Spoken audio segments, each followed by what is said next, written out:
Part 1. The Good Samaritan Marcus. Chen wiped the sweat from his forehead as he walked across the metal platform of Kepler 442c mining station. The air here was thick and smelled like engine oil mixed with alien spices. His cargo ship, the Lucky Break, sat in the docking bay getting refueled. It would take another hour before he could leave this dusty place. The station was busy today. Tall, blue-skinned Vorthan traders argued loudly near the market stalls. Their voices sounded like birds fighting.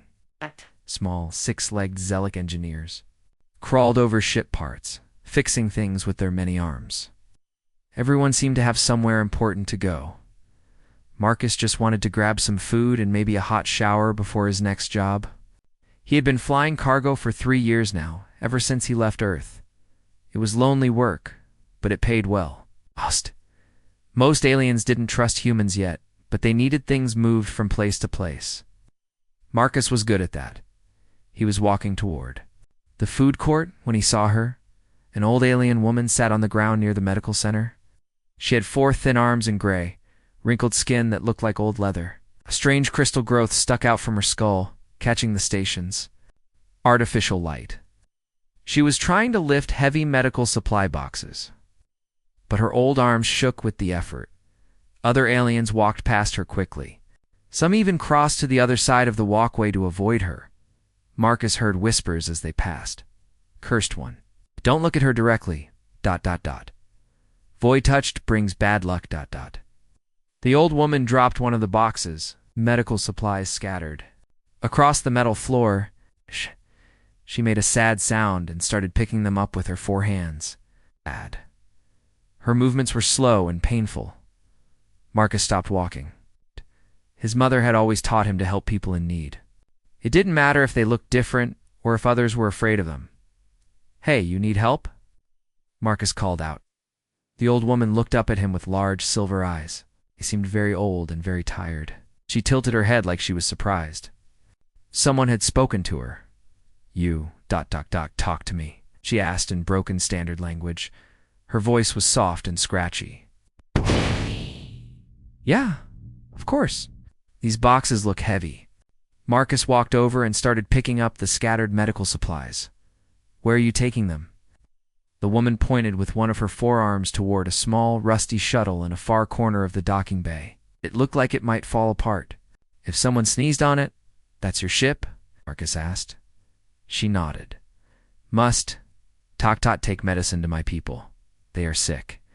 Very sick." Marcus looked at the heavy boxes, then at the old woman's shaking arms. It would take her hours to move everything by herself. Maybe she couldn't do it at all. "I'll help you carry them," he said. The woman's silver eyes went wide. "You ... help me. But others say I am cursed. They say I bring darkness."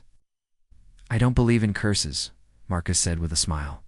"Besides, you're just trying to help sick people. It's not dark at all." Behind them, someone cleared their throat loudly. Marcus turned to see Station Manager Vex 9, a tall robot with red sensor eyes. "Human Marcus Chen," the robot said in its mechanical voice.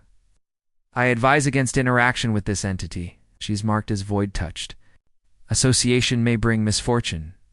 "Misfortune? To who?" Marcus asked. "To you? To this station? To anyone who helps her kind." Marcus looked at the old woman again. She was holding the medical supplies close to her chest, looking scared that he might leave her too. "Thanks for the warning," Marcus told the robot, "but I think I'll take my chances." X-Neen's red eyes flashed. "Your choice, human. But do not blame this station for any consequences." The robot rolled away on its metal wheels.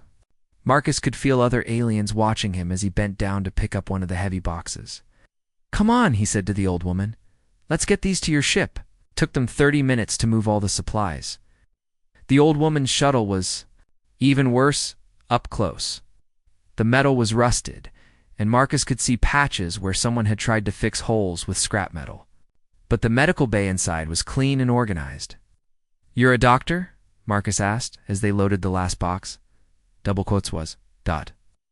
"Long time ago. Now I just try to help where I can." She touched one of the crystal growths on her head. "My people, they live far from here, in places other species won't go. When they get sick, only I come. That's good work. Marcus said. Important work. The old woman stared at him for a long moment. Her silver eyes seemed to look right through him, like she could see something inside his soul. You have good heart, she said finally. Pure spirit. Most species, they help only their own kind. But you, ... you help stranger. You help cursed one. Not cursed, Marcus said. You're just different. The woman smiled then. It was the first time Marcus had seen her smile, and it changed her whole face. Even with the crystal growths and wrinkled skin, she looked kind, gentle, different. Yes, but not all different is bad. She reached into a small bag at her side and pulled out something that made Marcus's breath catch. It was a crystal, about the size of his thumb. But unlike the gray growths on her head, this one was beautiful. It seemed to have light moving inside it, like trapped starfire. It was warm when she placed it in his palm. For you, she said, for kindness to old woman. I can't take this. Marcus said, it looks valuable. Is valuable. But not in way you think. She closed his fingers around the crystal with her 4 hands. We'll help you when you need help most. The moment the crystal touched his skin, Marcus felt something strange. A wave of tiredness washed over him, like he had been awake for days.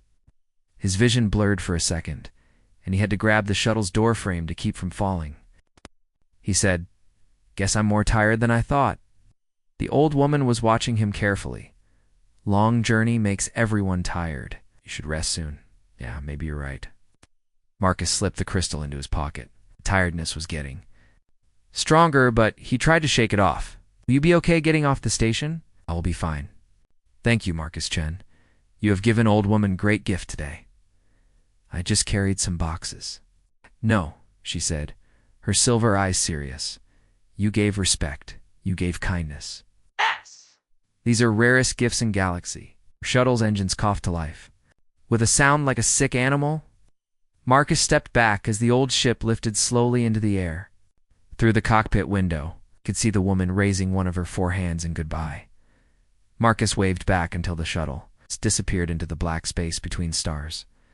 Walking back to his own ship, the tiredness hit him harder. Felt like they were made of lead. Other aliens still watched him and whispered, but Marcus didn't care. He had done the right thing. By the time he reached the lucky break, Marcus could barely keep his eyes open. He stumbled to his small cabin and fell onto his bunk without even taking off his boots. The crystal in his pocket felt warm against his leg as he drifted off to sleep. In his dreams, he heard the old woman's voice saying strange words in a language he didn't recognize.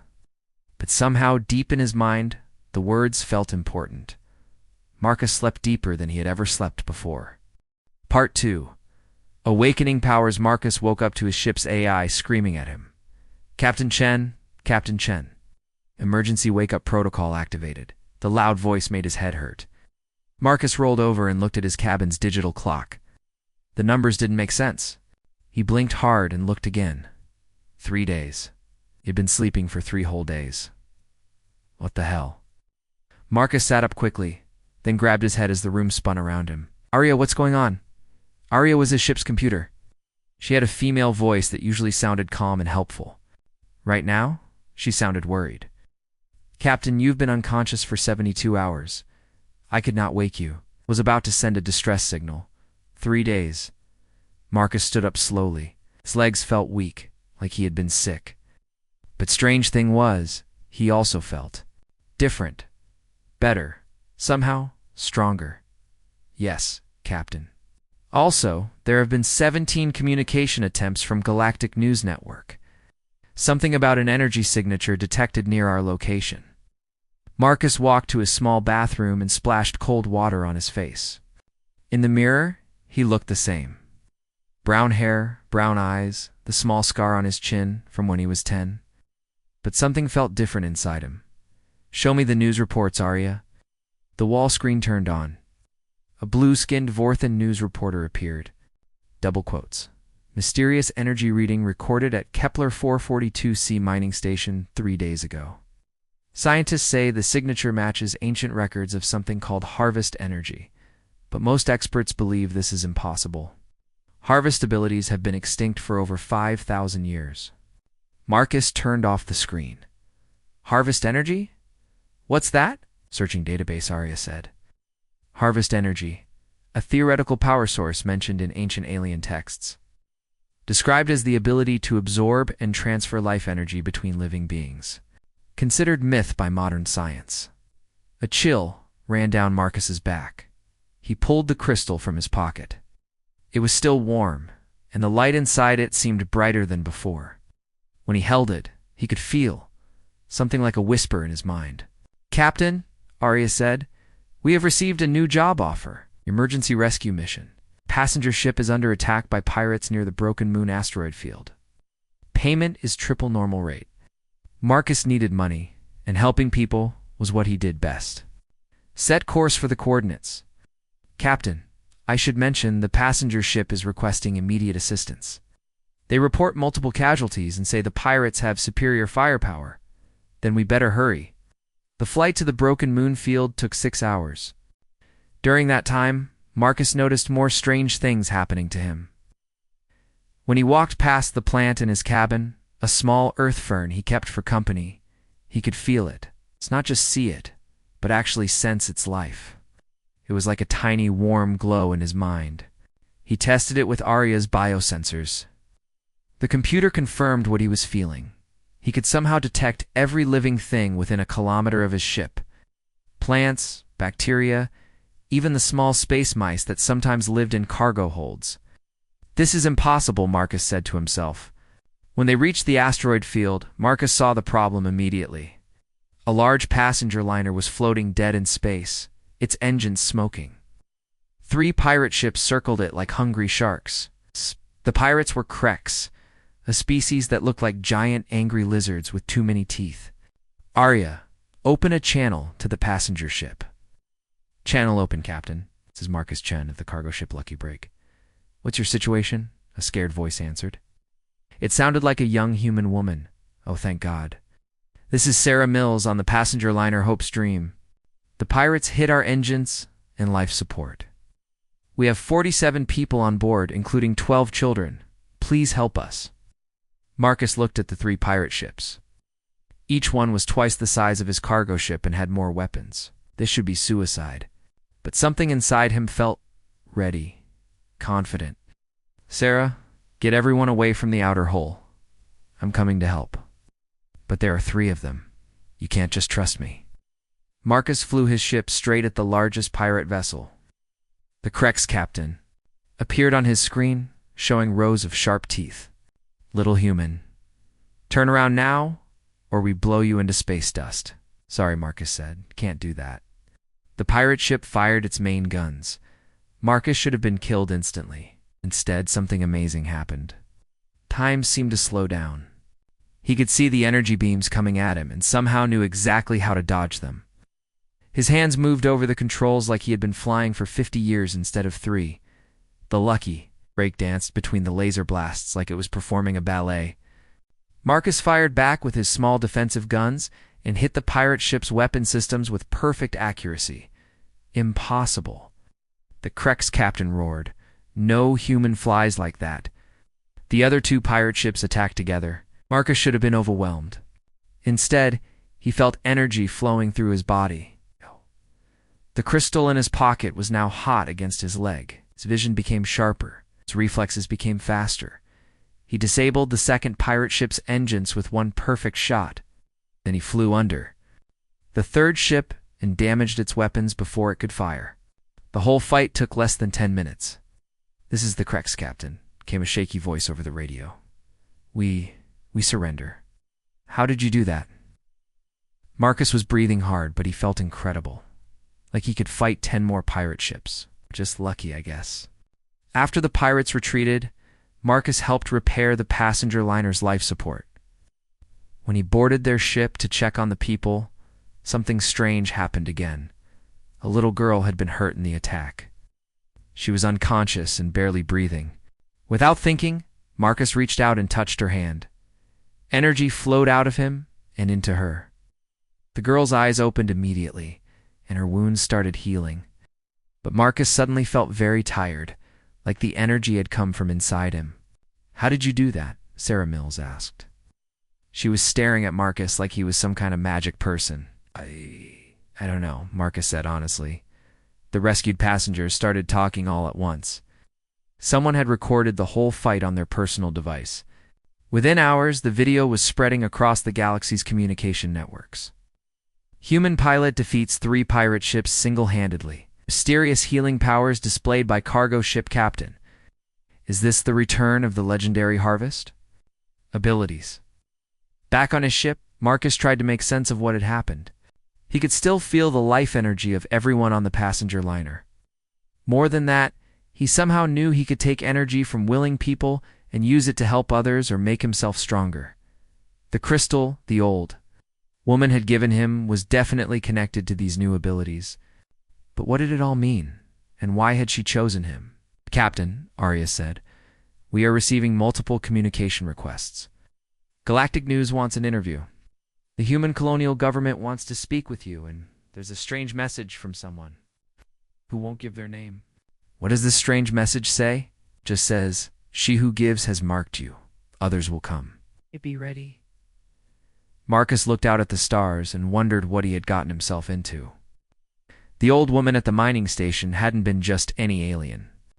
She had been something much more powerful. Now he was connected to her somehow. His new abilities felt wonderful, but they also scared him. What would happen next? And who were these others the message warned about? He was about to find out.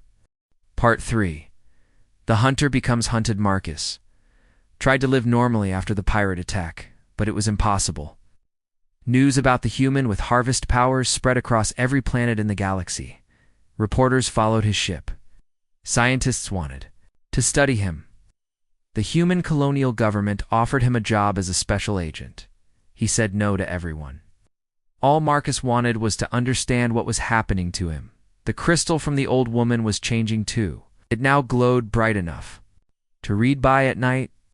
Sometimes Marcus heard whispers in his dreams, words and languages he didn't know, but somehow understood. The whispers always said the same thing. Come home, little star. Come home to me. For 2 weeks, Marcus tried to hide on quiet planets at the edge of space. But someone was following him. It started small. The ship's sensors would detect another vessel just at the edge of their range. When he changed course, the other ship changed too.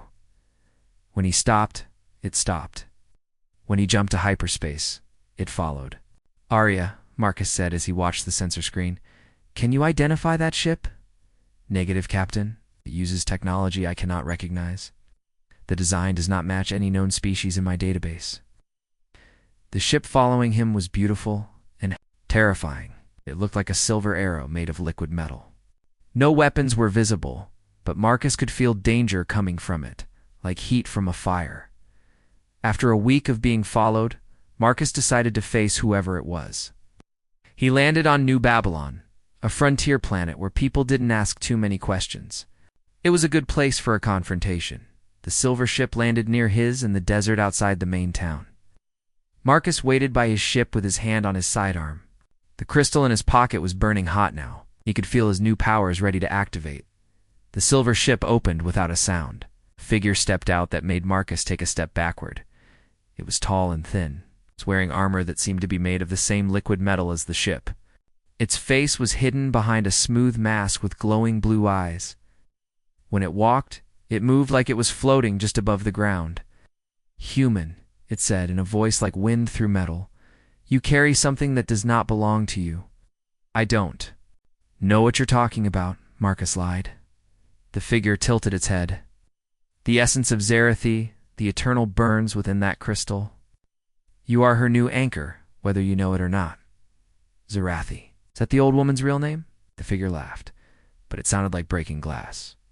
Old woman? You helped her move medical supplies like a common refugee? Laughed again. She is no old woman, human. She is a demigoddess, a being of power that once ruled 40 star systems. And you are helping her return to full strength. Marcus felt his stomach drop. What do you mean? My name's Kethfer of the Ascended Collective. We are a holy order dedicated to keeping divine power away from mortals like you. The masked figure raised one hand, and Marcus could see energy crackling between its fingers. Scifi was banished 5,000 years ago for corrupting mortals with her essence. But exile weakens even gods. She needed an anchor, someone to feed her power while she recovered. Feed her power? Marcus touched the crystal through his pocket. It was getting hotter. Every time you use your abilities, you send energy back to her across space and time. You think you are healing people and fighting pirates? You are actually charging a prison that keeps a dangerous god locked away? Marcus felt sick. All the good he thought he was doing. Had he been helping something evil instead? But there is something strange, Kethfer continued.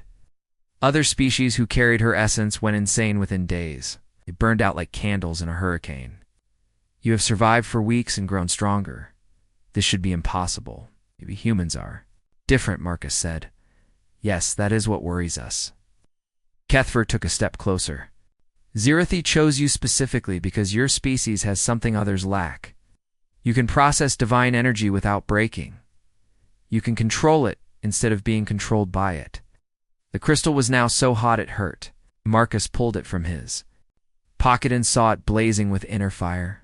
As he held it, he could hear the old woman's voice clearly for the first time. That's little star, she whispered in his mind. Do not listen to him. He fears what we could become together. She speaks to you now, Kethfer said. Seeing Marcus's expression, the connection grows stronger. Soon she will have enough power to break free from her prison.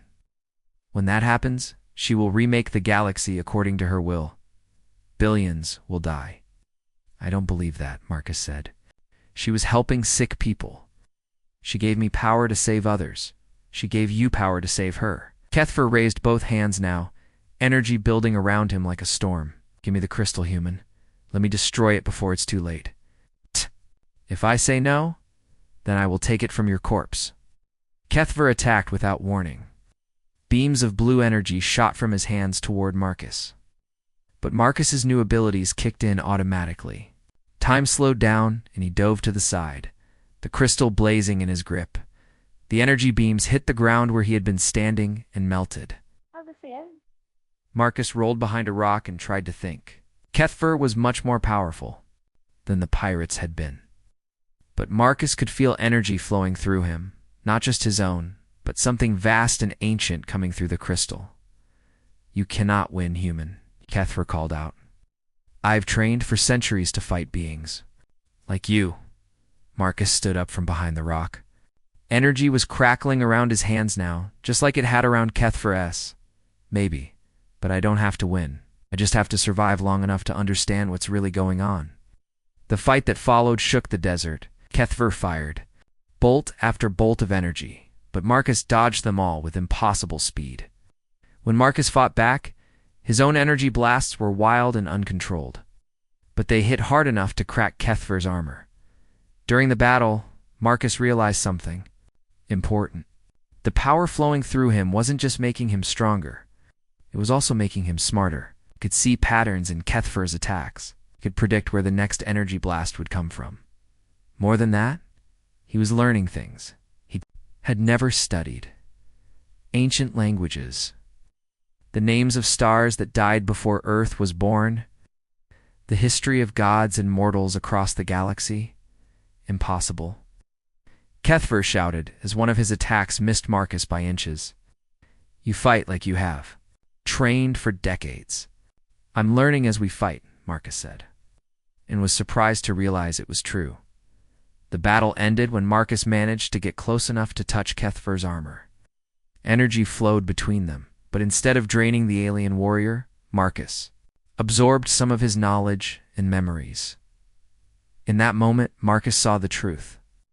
Kethfer believed he was doing the right thing, but his information was thousands of years old. He didn't know what Scifi had become during her exile, or how she had changed. Kethfer stumbled backward, his armor cracked and smoking. This is ... not possible. Humans should not be able to. To what? Learn? Adapt? Find new solutions to old problems? Marcus helped Kethfer to his feet. The alien warrior was too shocked to resist. Maybe that's exactly what this situation needs. Kethfer stared at him through his cracked mask. She is using you, human. When she has enough power, she will discard you like all the others. Maybe, Marcus said, or maybe things will be different this time. As Kethfer limped back to his ship, he turned around one last time. When you realize what you have done, it will be too late to stop her. The collective will be ready. His silver ship lifted off and disappeared into the sky. Marcus was alone in the desert with the blazing crystal and the voice of a demigoddess in his head. "You did well, little star," Scifi whispered. "Now come to me. It is time we met properly." Coordinates appeared in Marcus's mind, not just a location, but a path through folded space to a place that shouldn't exist. A place between dimensions, where a banished goddess waited for her champion to free her. Marcus looked up at the stars and made his choice. He had to know the truth, even if it killed him. Part 4. The Demigoddess, revealed following the coordinates in his mind. Marcus flew his ship into the strangest place he had ever seen. It wasn't normal space, with stars and planets. Instead, everything around him was gray mist and floating islands of crystal that glowed with inner light. Captain Arya said, her voice sounding confused. "I cannot identify our location. This place does not exist in any star chart." "It's called the Void Between," Marcus said, though he didn't know how he knew that. The knowledge just appeared. In his head, it's a pocket dimension, a hiding place. The crystal in his pocket was now so bright it hurt to look at directly. It was pulling him toward the largest floating island, where a massive structure waited. The building looked like it was grown from living crystal rather than built with tools. Marcus docked his ship at a platform that formed itself from the crystal as he approached. When he stepped outside, he could breathe normally, though the air tasted like electricity and ancient secrets. "Welcome, little star," a voice said behind him. Marcus turned around and almost fell to his knees. The old woman from the mining station was standing there, but she wasn't old anymore. She wasn't even the same species. She was tall and beautiful in a way that hurt to look at. Her skin was pale blue and seemed to glow from within. Energy moved. Under her skin, like liquid lightning, she still had 4 arms, but now they moved with deadly grace. The crystal growths on her head had become a living crown that pulsed with power. Her eyes were the same silver color, but now they held the weight of thousands of years and the power to destroy star systems. "Scifi," Marcus whispered. "Yes," she said, and her voice was like music made from the sound of dying stars. "This is my true form. Beautiful, isn't it?" Marcus tried to speak but couldn't find words. She was the most magnificent and terrifying thing he had ever seen. "You seem surprised," Scifi said, walking closer. Her feet didn't quite touch the crystal floor. "Did you think I was really just a helpless old woman carrying medicine?" "Ah, yes. I mean, you were helping sick people." "I was. My people truly are ill, scattered across the dark places where other species fear to go. But I am not some common refugee." She gestured with all 4 arms, and the crystal palace around them blazed with light. "I am Scifi, the Eternal. Ruled 40 star systems. Billions of beings called me goddess." "What happened?" Marcus asked. Scifi's beautiful face grew sad. "I loved mortals too much. I wanted to share my power with them, to lift them up to be like me. But the other divine beings said I was corrupting the natural order, banished me here, to this empty place between dimensions." She walked to a wall of crystal that showed images like a movie screen. Marcus saw planets covered in beautiful cities, aliens of dozens of species living together in peace, and Scifi herself sitting on a throne made of starlight. "For 5,000 years I have been trapped here," she continued, slowly growing, weaker, watching the galaxy tear itself apart with wars and hatred. "All because I believed mortals deserved to be more than they were." "But you can leave now," Marcus said. "I've been feeding you power, haven't I?" "Yes, but not in the way you think." Scifi turned to face him, and her silver eyes seemed to see into his soul. "Every mortal I have chosen before you burned out. Within days, their minds couldn't handle divine knowledge. Their bodies couldn't process celestial energy. They all died screaming." She showed him more images in the crystal wall, dozens of different aliens over thousands of years, all carrying crystals like his, all going insane or dying horrible deaths. "But you are different," Scifi said. "Humans have something unique. You adapt, you survive, you find ways to make impossible things work. Marcus felt sick as he understood. You've been experimenting on people, killing them to find someone who could handle your power. I prefer to think of it as evolution, Zerathi said calmly. And you, Marcus Chen, are the successful result. You can hold divine energy without breaking.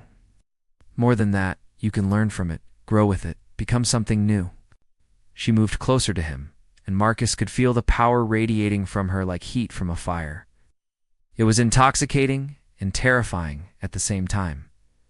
I offer you a choice, she said. Become my eternal champion, share my power completely.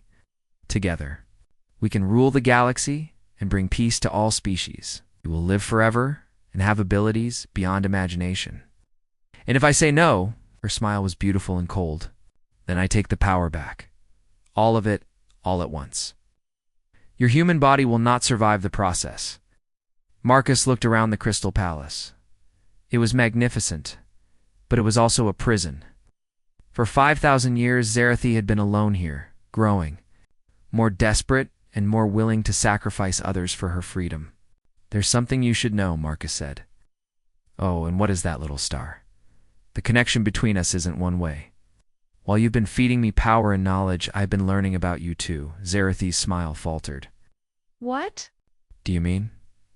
Marcus pulled the crystal from his pocket. It was blazing so bright now that it cast shadows on the walls. But he wasn't afraid of it anymore. He understood what it really was. This isn't just a piece of your power, he said. It's a piece of your soul. And for weeks, it's been mixing with mine. I've been absorbing your memories, your emotions, your experiences. I know things about you that you've forgotten. Zerathi took a step backward. For the first time since he'd arrived, she looked uncertain. I know that you really did love the mortals you tried to help, Marcus continued. I know that. You've been lonely for 5,000 years, and that you're scared of being alone forever. I know that you don't really want to rule the galaxy. You want to belong somewhere. Stop, Zerathi whispered.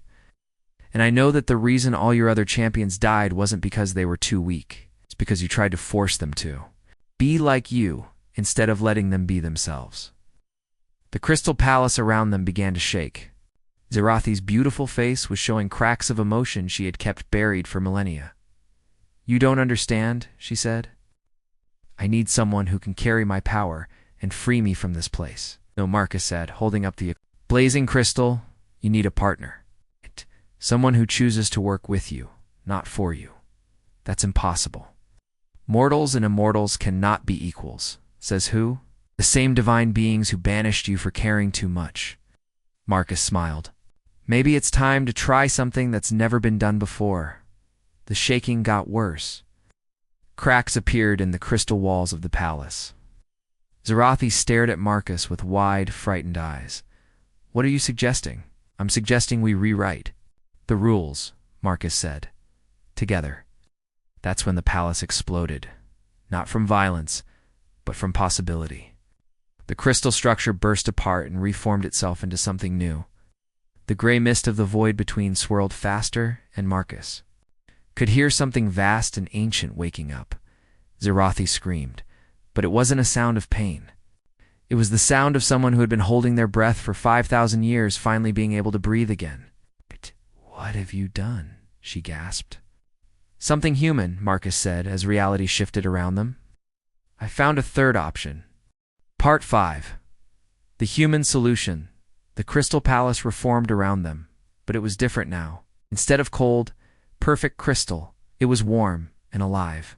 Ow. The walls pulsed gently like a heartbeat, and soft light flowed through them like blood through veins. Zerathi stood in the center of it all, her forearms spread wide, staring at Marcus with wonder and fear. What did you do? She asked again. I changed the connection between us, Marcus said, holding up the crystal. It wasn't burning hot anymore. Instead, it felt warm and comfortable, like holding a friend's hand. Instead of you giving me power or taking it back, we're sharing it equally. That's impossible. Mortals cannot handle. Stop saying what's impossible, Marcus interrupted. Every species in the galaxy thinks in terms of masters and servants, rulers and subjects. But humans, we think in terms of partnerships, teams, working together. The palace walls showed new images now. Not Zarathi's memories of ruling an empire, but something different. Marcus saw glimpses of what could be. Gods and mortals working side by side, sharing knowledge and power freely, building something better than either could create alone. You've been alone for 5,000 years, Marcus continued. And in all that time, did you ever think about asking for help instead of demanding obedience? Zarathi was quiet for a long moment. When she spoke, her voice was softer than before. Gods do not ask for help. We command. Well, this god is about to learn something new. Marcus walked closer to her. The energy flowing between them was stronger now, but it wasn't painful or overwhelming. It felt natural, like they were two parts of something that was meant to be whole. Here's what I'm proposing, Marcus said. We become partners. Real partners? I help you get out of this prison, and you help me understand these powers, but neither of us owns the other. Neither of us gets to make all the decisions, and if we disagree about something, Marcus grinned, then we argue about it like normal people, until we find a solution we both like. That's how partnerships work. Zarathi laughed, and it was the first time Marcus had heard her laugh with real joy instead of bitterness. You want to argue with a goddess? I want to work with a friend. The word friend seemed to hit Zarathi like a physical blow. Her silver eyes filled with something Marcus realized he had never seen in them before. Hope. No one has called me friend in 5,000 years, she whispered. Well, you've got one now. That's when the alarm started. The palace walls suddenly showed views of space outside the void between. Dozens of silver ships like Kethfurs were approaching, their weapons charging with blue energy. The Ascended Collective, Zarathi said, her voice becoming hard again. They have found us. Let me guess, Marcus said. They're here to kill both of us. They will try to destroy this entire dimension rather than let me escape. Marcus watched the ships getting closer and felt something surprising. He wasn't scared. The new connection with Zarathi was feeding him knowledge and power, but it wasn't overwhelming him. Instead, it felt like downloading files into a computer that could handle them. How long do we have? He asked. Minutes. Maybe less. Then we better work fast. Marcus held out his hand to Zarathi. Partners? She stared at his hand for a moment, then reached out with one of her forearms and took it. The moment their skin touched, everything changed. Power flowed between them like electricity, but controlled and purposeful. Marcus could feel Zarathi's thousands of years of knowledge flowing into his mind, but instead of driving him insane, it organized itself neatly. At the same time, his human memories and experiences flowed into her consciousness. Oh, Zarathi gasped. I see. I understand now. Understand what? Why you're different. Humans don't just adapt to survive. You adapt to help others survive too. Your entire species is built around cooperation and mutual support. She squeezed his hand tighter. I have been thinking like a predator for so long, I forgot how to think like a partner. The crystal in Marcus's other hand began to change. Instead of a single glowing stone, it became something alive, a bridge between mortal and divine that pulsed with shared energy. Can we get out of here? Marcus asked. Yes, but not the way I planned before. I was going to tear a hole through dimensions and force my way back to normal space. But that would have destroyed everything around us. So what's the new plan? Zarathi smiled, and for the first time, it was completely genuine. We asked the universe nicely. She gestured with her free arms, and the palace around them began to dissolve. But instead of violent destruction, it was like watching a flower bloom. In reverse, crystal structure folded itself into smaller and smaller forms, until it became a small, living ship that wrapped around them like protective armor. The collective ships are firing, Zarathi warned. Blue energy beams lanced through, the void between trying to destroy the dimension itself. But Marcus and Zarathi were already moving. It's not fighting against the fabric of space, but working with it. Their living ship slipped between dimensions. Like a fish through water, the collective's weapons hit empty space where they had been a second, before they emerged in normal space near a small, peaceful planet. The living ship landed gently in a meadow full of flowers that looked like earth daisies, but glowed softly in the alien sun. "We did it," Marcus said, barely believing it was true. "No," Zerathi said, stepping out of the ship and breathing real air for the first time in millennia. "We did it. Together." Over the following months, Marcus and Zerathi traveled the galaxy. Together. They helped where they could, stopping wars, healing the sick, teaching other species about cooperation instead of domination. But the most amazing thing was watching Zerathi learn to be mortal again. She still had incredible power, but she used it to help rather than rule. She laughed at Marcus's jokes, cried when they couldn't save everyone, and slowly remembered what it felt like to have friends instead of servants. Marcus, meanwhile, learned to use his new abilities without losing himself. The partnership with Zerathi had made him something new, not quite human, not quite divine, but something that could bridge the gap between mortals and gods. Other humans began seeking them out, wanting to learn how to form similar partnerships with other divine beings. It turned out that humans really were uniquely suited for this kind of cooperation. "You know what the funny thing is?" Marcus said one evening, as they watched a sunset on a world where 3 different species lived together in peace. "What?" Zerathi asked, curled up next to him with all 4 arms wrapped around her knees. "I never wanted to be special, just wanted to help people." "And that," Zerathi said, "is exactly what made you special." The crystal that had started their partnership now hung around Marcus's neck, no longer a tool of power, but a symbol of friendship. It glowed softly in the alien sunset, warm with the knowledge that sometimes the best way to solve an impossible problem is to refuse to accept that it's impossible. In the distance, their living ship hummed quietly to itself, already planning their next adventure. After all, the galaxy was full of gods and mortals who had forgotten how to be friends. It was time to remind them.